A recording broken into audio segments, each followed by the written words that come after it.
म्हणजे शिक्षणाचं तेवढं काही मला महत्त्व नाही, परंतु मी प्रत्येक वर्षी पास होत गेले. असं शिक्षणाचं काहीतरी म्हणजे काहीतरी जीवनात जाऊन पुढे करायचं आहे, असं काही मी त्या दृष्टीने मी काही शिक्षण घेतलेलं. मी माझ्या लग्नानंतर 5 वर्षानंतर मी हा कोर्स तुमची सेवा करते. त्यावेळी मला झोपही लागत नाही, तहानही लागत नाही, भूकही लागत नाही. जो संघर्ष माझ्या जीवनात केला, कारण ज्यावेळी पैसा मायमाऊली सबलीकरण संस्था ही काय काम करते, तर अशा पद्धतीचं काउन्सिलिंग करते.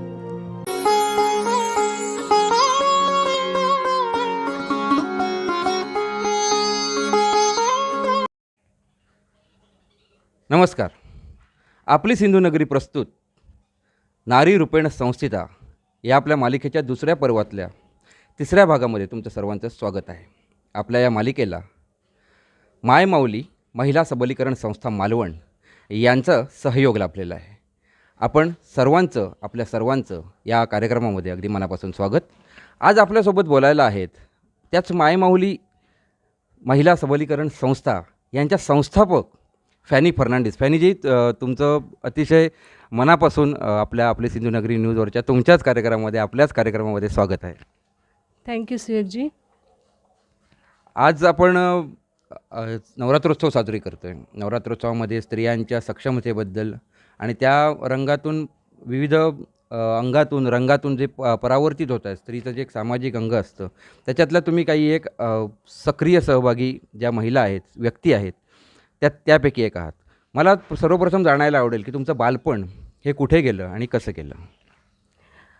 माझं बालपण तसं रोजरी स्कूल मालवण 1 ते 7वीपर्यंत. त्यानंतर मी कन्याशाळा, लक्ष्मीबाई कन्याशाळा, त्याच्यात माझं 7वी ते 8वी ते 10वीपर्यंत शिक्षण झालं. 11वी 12वी आर्ट्सला मी टोपीवाला हायस्कूलमध्ये आपलं ज्युनियर जे कॉलेज आहे त्यामध्ये शिकले आणि तेवढंच. मग त्याच्यानंतर मी कॉलेजमध्ये SY BA एज्युकेशन घेतलं. मालवणमध्ये आपण लहानाच्या मोठ्या होत होतात. मग पालकांचं तुमच्या पार्श्वभूमी कशी होती? म्हणजे पालक त्यांचा जो तुमच्या मोठेपणामधला तो सहभाग आहे, पण ते स्वतः पालकांची भूमिका कशी होती आणि पालक कोण होते? माझे वडील हे चीफ ऑफिसर होते मालवणचे, श्री डिमेलो, आणि ते एक क्लास 1 ऑफिसर होते. आणि आमची फॅमिली, माझी आई हाऊसवाईफ होती, म्हणजे आहे. आणि आम्ही सगळी मिळून 4 भावंडं. आई-वडील तसे बघितले तर स्ट्रिक्ट, पण माझे वडील माझ्या आईपेक्षा मवाळ होते. बालपण वडील ऑफिसर असल्यामुळे तसं काही काटकसरीत वगैरे गेलेलं नाही. व्यवस्थित आम्ही 4ही भावंडं, आणि 3ही भावंडं तशी माझ्या ज्या मागची 3 भावंडं आहेत तर ती अभ्यासू वृत्तीची. पण मी जी होती ना ती अशी खेळाडू. म्हणजे शिक्षणाचं तेवढं काही मला महत्त्व नाही, परंतु मी प्रत्येक वर्षी पास होत गेले. असं शिक्षणाचं काहीतरी जीवनात जाऊन पुढे करायचं आहे, असं काही मी त्या दृष्टीने मी काही शिक्षण घेतलेलं नव्हतं. आणि आई-वडील आणि जी फॅमिली आहे ती थोडंसं आमचं फॅमिली रिलिजियस त्या काइंडची आहे. म्हणजे परमेश्वराची भीती, ह्या गोष्टी ज्या आहेत ना, ह्या लहान असल्यापासूनच आम्हाला शिकवलेल्या होत्या. या दरम्यान तो जो काळ होता तुमच्या लहानपणीचा, आपण रोजरी आपली जी शाळा आहे मराठी मीडियम, त्यानंतर लक्ष्मीबाई देसाई टोपीवाले कन्याशाळा असेल किंवा कॉलेज असेल, तर क्रीडा संस्कृतीला अतिशय छान वातावरण होतं तेव्हा. म्हणजे आजच्यापेक्षा सुविधा जरी नसतील तरी खेळाडूंची संख्या भरपूर असणारा तो काळ होता. मला त्या काळाबद्दल क्रीडाविषयक तुम्हाला कोणत्या शिक्षक शिक्षिका यांचं मार्गदर्शन झालं? कन्याशाळेत असताना आम्ही म्हणजे माझं माहेर मेढ्यात. तर शाळेत आम्ही ना सकाळी लांब असल्यामुळे डबा घेऊन जायचो. आणि माझ्या काही मैत्रिणी होत्या, त्याच्यातलं मला सांगावंसं वाटेल की प्रवीणा खानोलकर म्हणून माझी एक मैत्रीण होती. तर ती मेढ्यातच राहायची. मग आम्ही डब्बा घेऊन जायचो. डब्बा खाल्ला की त्या दुपारच्या एक तासभर सुट्टी असायची, त्याच्यात आम्ही लगोरी खेळायचो. आणि मग जर समजा पाऊस असेल तर मग कॅरम खेळायचो. मग त्याच्यामुळे की नाही, ते 8वी ते 10वी हे जे हा जो काळ होता तो पूर्णपणे म्हणजे स्वच्छंद बागडणं, संध्याकाळी आल्यानंतरसुद्धा बऱ्याचशा मैत्रिणी आमच्या घरी यायच्या, शेजारी वगैरे त्या पण मैत्रिणी यायच्या आणि मग आम्ही असेच रस्त्यावरचे गेम खेळायचो. परंतु घरातली शिस्त अशी होती मात्र की 7च्या अगोदर कुठेही आम्ही जाऊ, 7च्या अगोदर सगळ्यांनी घरी यायलाच पाहिजे. 8 वाजता आमच्याकडे प्रार्थना असायची, फॅमिली प्रेयर, ती अटेंड करायची, जेवायचं आणि मग झोपायचं. मी शिक्षिका कोण आठवत आहेत का त्या दरम्यानच्या काही प्रोत्साहन देणारे? हो. मी करंदीकर बाई म्हणून होत्या आमच्या, त्या मला पी टीचं शिक्षण द्यायच्या आणि पी टीच्या क्लासमध्ये शक्यतो ते मग व्यायामाचे प्रकार वगैरे. पण कधी जर त्यांनी आम्हाला सांगितलं की आज पी टीचा क्लास नाही आहे, मग आम्ही खूप खूप खुश की आम्हाला तो लगोरीचा गेम खूपच आवडायचा.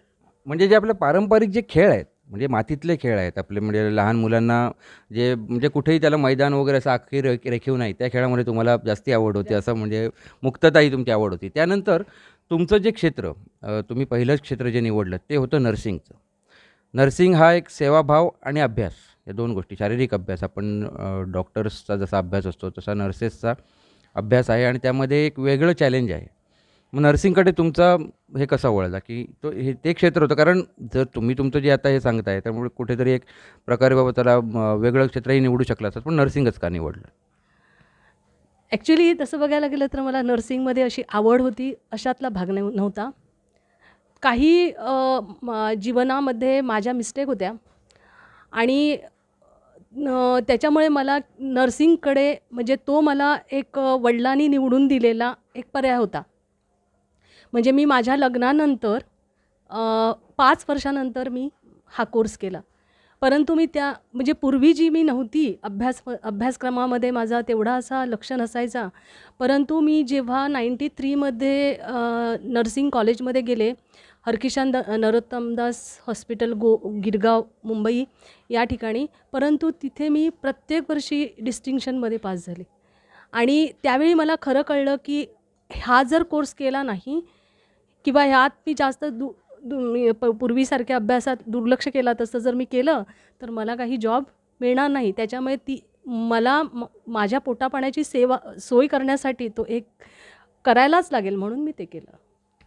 हां, तुम्ही आता जो सांगितलंत की आपण आपल्या चुकांनंतर अंतर्मुख होतो, स्वतःला शोधायला लागतो, तसा भाग झाला आपण म्हणूया.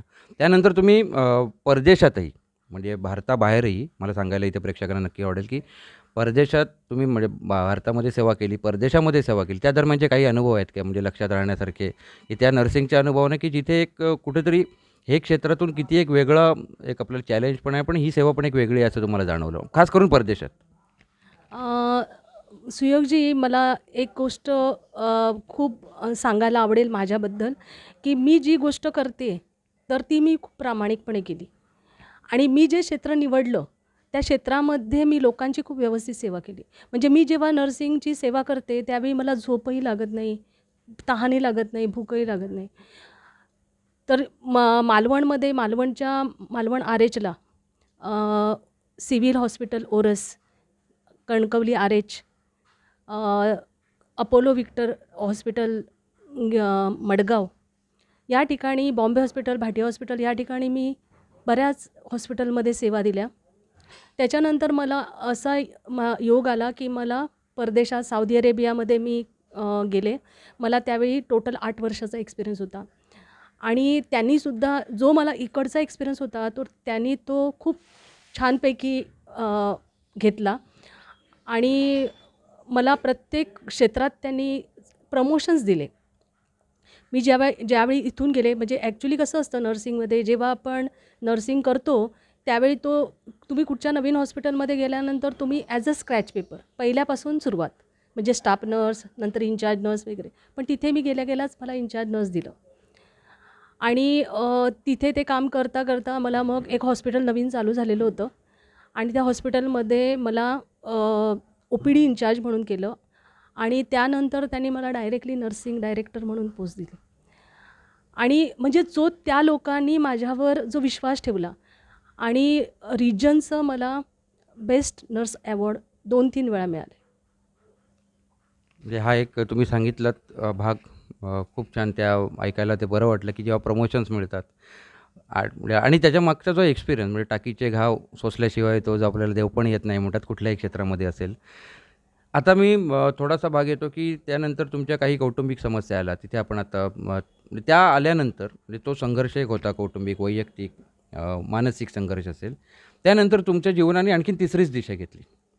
म्हणजे त्या दरम्यानचा तुमचा काळ असेल की आपण सेपरेशनचा जो भाग असेल. त्यानंतर तुम्ही आता म्हणजे आता फॅनी फर्नांडिस या ओळखल्या जातात. तुम्ही साधारण 50 वर्ष मालवण ओळखता. 40 ते 50 वर्ष तुम्ही मालवण ओळखता पूर्ण. तुमचा इथेच सगळं बालपण गेलेलं असल्यानंतर आणि आता समाजसेवी महिला ही जी संस्था आहे आपली मायमाऊली संस्था जी आहे महिला सबलीकरण म्हणजे ती नुसती सबलीकरण संस्था असंही दिल्यानं त्याला माय माऊली हेही जोड दिलेली आहे. मातृत्व आधार फाउंडेशन यामार्फत तुम्ही थोड्या कार्यरत होतातच त्यात पण इथे खास महिलांसाठी म्हणून तुम्ही एखादी यामागची संकल्पना कशी होती मायमाऊली संस्था कशी उभी राहिली ही तुम्ही जरूर सांगा. तर मी 2014 सालात सौदी अरेबिया सोडून आले. कारण माझे मिस्टर मला म्हणायला लागले की बस झालं आता तू ये सोडून. आणि मी आल्यानंतर माझी अशी इच्छा होती की मी कुठेतरी UK मध्ये वगैरे जॉब करायला जाणार. मग माझ्याकडे मी नुसती डिप्लोमा नर्सिंग होते आणि मला असं वाटत होतं की जर मला फॉरेन कंट्रीमध्ये ह्या पाश्चात्य देशामध्ये जर जायचं असेल तर मला कोर्स करणं जरुरी आहे. मी आल्यानंतर 2014 सालात मी आले आणि त्यानंतर मी BSc नर्सिंग केलं बँगलोरमध्ये राहून. त्याच्यानंतर MBA in health care management केली. पॅलेटिव्ह नर्सिंग केअरचा टाटा मेमोरियल हॉस्पिटलमध्ये 6 महिन्याचा फेलोशिप केली. असं मी एज्युकेशन घेता घेता माझ्या अपेक्षा पण सॅलरीच्या बाबतीत वाढल्या. जो सॅलरी मला सौदी अरेबियामध्ये मिळत होता किंवा UKमध्ये मिळेल तो मला इंडियामध्ये मिळू शकत नव्हता. पण माहिती नाही की परमेश्वराची काय, कारण मी परमेश्वराला खूप मानते. त्याच्या इच्छेशिवाय आपण काही नाही करू शकत. मी बरेच प्रयत्न केले फॉरेनला जाण्यासाठी परंतु काही सक्सेस झाला नाही. 2019 सालात मी मालवणमध्ये आले. मालवणमध्ये आल्यानंतर बऱ्याचशा मी जो संघर्ष माझ्या जीवनात केला कारण ज्यावेळी पैसा नसतो किंवा जो नवरा आपल्याबरोबर म्हणजे बेजबाबदार असतो म्हणा किंवा त्याला रिस्पॉन्सिबिलिटीज नसते आपल्या फॅमिलीची, तर अशी स्त्री ह्या जगात जगू शकत नाही. त्यावेळी माझ्या वडिलांचा मला खूप सपोर्ट मिळाला. आज मी जिवंत आहे ती माझ्या वडिलांच्या सपोर्टमुळे आहे. आणि ॲज वेल ॲज माझ्या काही शिक्षिका होत्या म्हणजे त्याच्यात मी प्रकर्षाने नाव घेईन गोखलेबाई होत्या, त्या माझ्या शेजारीच होत्या. आणि अशा माझ्या मैत्रिणी पण होत्या. मग त्याच्यात अर्चना कोदे असेल किंवा अशा बऱ्याच ही आहे हेमा अवसरे. ह्या मला ना नेहमी असं म्हणजे तू करू शकते, तू खूप छान आहे, तू हे करू शकते असं ह्या मैत्रिणींनी ना मला खूप असा सपोर्ट केला. आणि ह्या सपोर्टवरच मी जगत गेले. आणि माझे वडील हा माझा मेन सपोर्ट होता. आणि त्यांनी मला ह्या क्षेत्रात आणलं. त्यांनी मला म्हणजे प्रत्येक वेळी मला त्यांनी सपोर्ट केला आहे. आणि आत्ता त्याच्यानंतर मला 2000 सालात माझे जे मिस्टर आहेत मार्शल फर्नांडिस त्यांची मला अत्यंत चांगली साथ मिळाली 20 वर्षात. 2000 सालात 2000. मग आता आपण जे मायमाऊली महिला सबलीकरण संस्था कशी निर्माण झाली ते मला विचारायचं. त्याच्यानंतर मी 19 सालात इथे आली आणि तेव्हा साधारण करोनाचा काळ चालू होता. मग मी लोकांना असं तुलसीचे ड्रॉप घरी नेऊन म्हणजे तुलसीच्या ड्रॉपने आपण युज्युअली कोरोना वगैरे होत नाही म्हणजे कुठचंही व्हायरल फीवर इम्युनिटी वाढण्यासाठी वगैरे असे काही प्रॉडक्ट मी घरोघरी द्यायला लागले. ह्याच दरम्यान मातृत्व आधार फाउंडेशनचे जे संस्थापक आहेत संतोष लोडबे हे माझ्या संपर्कात आले. तिथे एक सोशल वर्क करायला हे मिळाली मंच मिळाला मला. आणि मग तिथून अशी सुरुवात झाली. मग त्यांच्याबरोबर जायचं, त्यांच्याबरोबर लोकांची सेवा करायची किंवा कोणाला तरी मदत करायची. असं एक तिथे मला ते असं प्लॅटफॉर्म मिळालं आणि तिथून स्टार्ट केलं. आणि मग पूर्वीपासूनच माझ्या मनात असा विचार होता की मी एक महिला म्हणून मी खूप स्ट्रगल केलं. मला कुणाचाही असा सपोर्ट नव्हता. लोक काही म्हणजे बोलायची वगैरे. मग अशा वेळी की नाही मी स्वतःही 3 वेळा सुसाईड करायचा प्रयत्न केला होता. मग मला असं वाटतं की जर माझ्यासारखी व्यक्ती एखाद्या माझ्यासारख्याच व्यक्तीला मिळाली, तर ती हा विचार करणार नाही. मग त्या त्या संकल्पनेतून म्हणजे एक महिलांसाठी वेगळं आता मातृत्व फाउंडेशन कसं आहे ते जनरली आहे. तर महिलांसाठी महिलांकडे बोलू शकतात. त्या पुरुषांकडे जाऊन नाही बोलू शकत. मग आपण जर असा त्यांना जर एक प्लॅटफॉर्म तयार करून दिला, की जिथे सगळ्या महिला मिळून त्याच्यातल्या ठराविक महिला ज्या खरोखरच महिलांच्या समस्या ओळखून घेऊ शकतील, अशा महिलांना घेऊन जर आपण एक काम चालू केलं महिलांसाठी, तर त्याचा फायदा आपल्या समाजाला होईल. मग आता ही आमची जी संस्था आहे, मायमौली सबलीकरण संस्था, ही काय काम करते? तर अशा पद्धतीचं काउन्सिलिंग करते. ह्याच्यात आम्ही सगळ्या पूर्ण समाजातल्या जितक्या पण बायका आहेत, त्यांना सगळ्यांना एक व्हॉट्सअप ग्रुपवर जमा करतो आहे. आता एक जी बाई आहे, तिला 4 बायका ती ओळखत असणार किंवा 10 बायका ती ओळखत असणार. पण त्याच्यातल्या एक बाईला काय प्रॉब्लेम आहे ती त्या बाईला माहिती आहे. ती का आपल्याकडे डायरेक्टली येऊ शकत नाही. मग हा उद्देश आहे की ती त्या बाईला हिला गरज आहे, ती माझ्याकडे येईल. दुसरी गोष्ट तिला तिच्या पायावर उभं करणं. आज माझे वडील होते म्हणून मला माझ्या पायावर उभं केलं. पण मी अशी आहे की मी त्या व्यक्तीला तिच्या एज्युकेशनप्रमाणे एज्युकेशनप्रमाणे मीही तिला तिच्या पायावर उभं करू शकते. तेवढी सक्षम परमेश्वराने मला बनवलेलं आहे आणि मी दुसऱ्याला सक्षम केलं तर मलाही परमेश्वर कुठेतरी एक आशीर्वाद देईल. अच्छा. आणि महिला आपली जी मातृत्व आधारानंतर मायमाऊली महिला सबलीकरण संस्था मालवण यांच्या कार्याची म्हणजे आपण नुसतं यांच्या सहयोगाने ही आपली मालिका सुरू आहे, याच्या आपण मुलाखती बघतोय. पण त्यामागचा जो काय त्याची जी बीजं आहेत ती इथे लक्षात आली. थोडंसं पुढच्या स्टेज मागचा शहाणा अशा पण अनुभव देता येतात. आणि असंच नाही आहे की काही आनंद असतात की एखादी चांगली गोष्ट झाली की माझं एखादं कौतुक झालं तर त्याही महिला एकमेकांना सांगू शकतात की माझं अमुक कारण काय होतं की स्वतः काहीतरी अचीव केल्यानंतर ते दुसऱ्याला कळलं तर तो एक स्वतःला एक आनंद होतो की मला कळलं. म्हणजे त्याच्यामध्ये आपण काही श्रेय घेणं किंवा मोठेपणा नसतो, पण तो एक आनंद म्हणून असतो. तेही जरूर तुम्ही याच्यातून साध्य कराल अशी आशा आहे की याच्या सगळ्यांचे आनंदसुद्धा शोधायचा प्रयत्न करूया. आता मी एक आपल्या समारोपाकडे येताना जेव्हा तुम्ही मगाशी म्हणलात की आपल्या पोटपाण्याचं किंवा आपला उदरनिर्वाह आपला प्रपंच हा महत्त्वाचा असतो. कारण आपल्याला कोणाला तरी जायचं तर आपली अधिक सक्षमता असेल, आध्यात्मिक सक्षमता आहे. आपण जाता जाता पण आध्यात्मिक सक्षमतेबद्दल पण बोलूया, जी काळाची गरज आहे.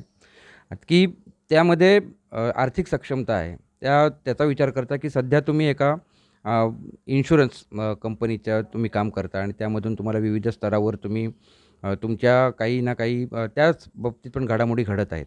मग याबद्दल म्हणजे हे क्षेत्र पुन्हा मी पुरवतो की तुमच्या जीवनाने काही टोकदार वळणं घेतली.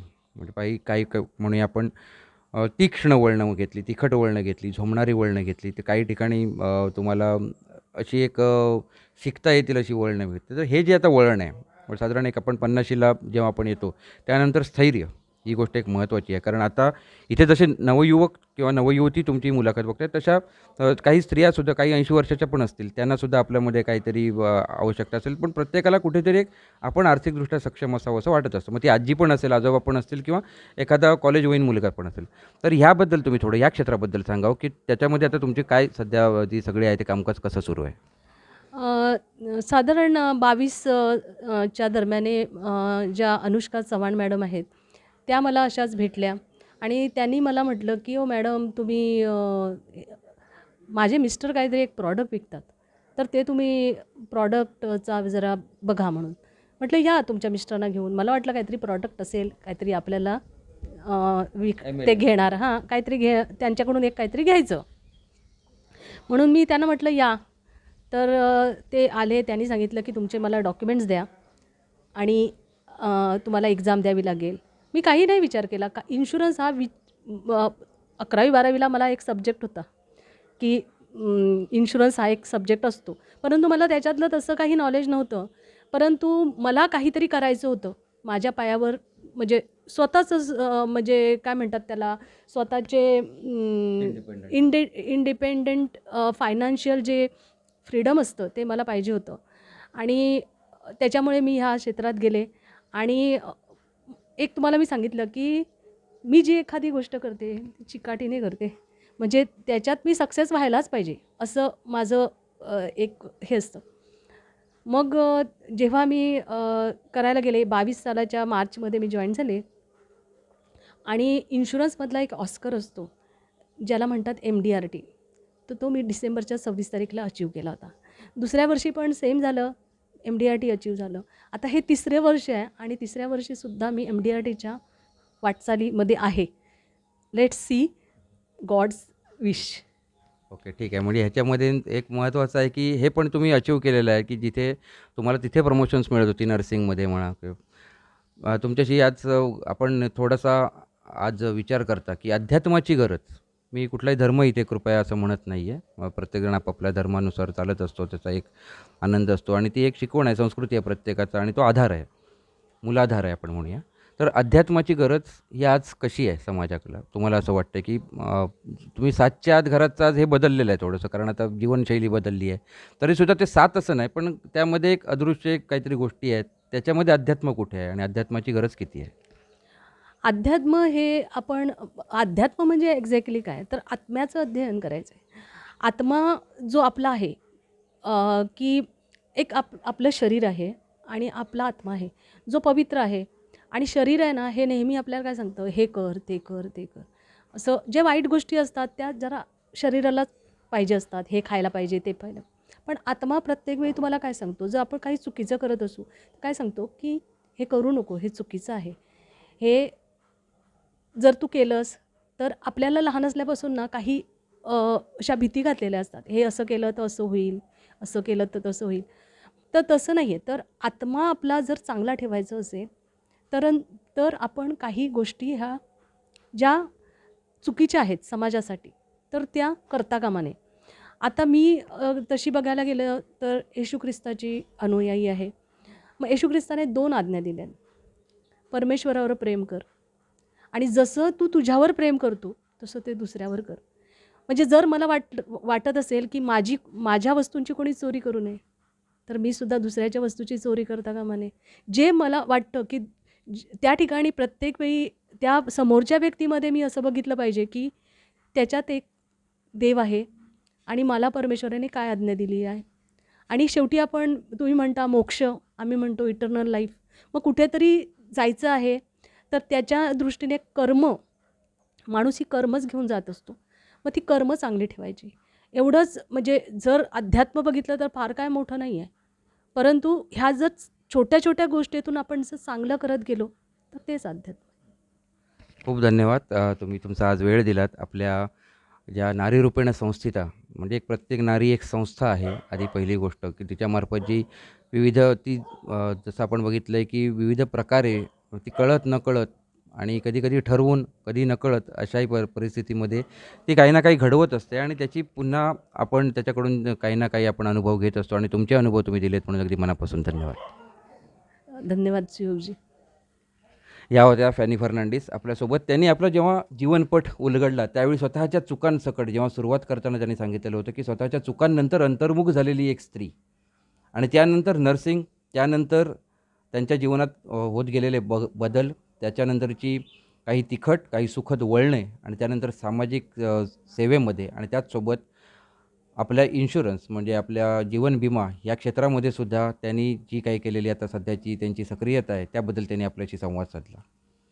महत्त्वाचं म्हणजे एखादी गोष्ट आपल्या जीवनात घडली किंवा आपण चुकलो त्यानंतर आलेले अनुभव आणि हे असे अनुभव कुठे ना कुठे येत राहणार. आधी ते कोणाच्या आयुष्यात येऊन देत नको, पण तसे आले तर त्यावर मार्गक्रमण करण्यासाठी कोणीतरी तसं एक समदुःखी किंवा समवेदना त्या ज्या असतात त्याचा एक समूह तयार करावा आणि त्याच्यामध्ये आनंद दुःख जितकं शेअर करता येईल, वाटता येईल आणि त्याच्यातून एकमेकांना मदत करता येईल अशा उद्देशाने जी स्थापन झालेली त्यांनी साकारलेली संस्था आहे त्याबद्दल सुद्धा त्यांनी माहिती दिली. त्यांच्या पुढील वाटचालीसाठी आणि त्यांच्या पुढील सगळ्या कामासाठी ज्या प्रपंचाच्या असतील सुद्धा आणि ज्या सामाजिक कामासाठी, आध्यात्मिक कामासाठी भरपूर शुभेच्छा. तुम्ही आज जो आपल्या नारी रूपेण संस्थेचा आपला आज तिसरी मुलाखत मालिकेतला तिसरा भाग बघितलेला आहे आणि आपल्या दुसऱ्या पर्वामध्ये प्रेक्षकांना नक्कीच आता पुढच्या मालिकेची पुढच्या भागाची सुद्धा उत्सुकता असेल. धन्यवाद.